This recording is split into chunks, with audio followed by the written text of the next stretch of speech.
রাতের বেলা যদি কেউ নখ কাটে, তখন আমরা টান দিয়ে তার হাত থেকে নীল কাটা নিয়ে যাই।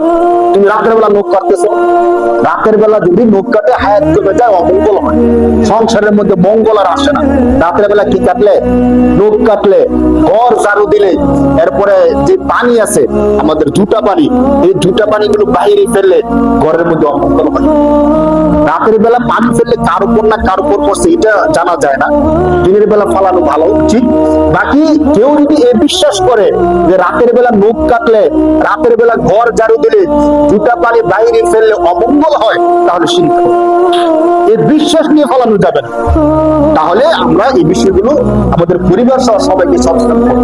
অনেকে জিনিসটা মনে করে যে রাতের বেলা জুতা পানি বাইরে ফেলা যায় না, ফেললে অমঙ্গল হয় অথবা বড় ধরনের বিরাট ধরনের ক্ষতি হয়ে যায়। না, বিরাট ধরনের ক্ষতি করলে কে করতে পারে?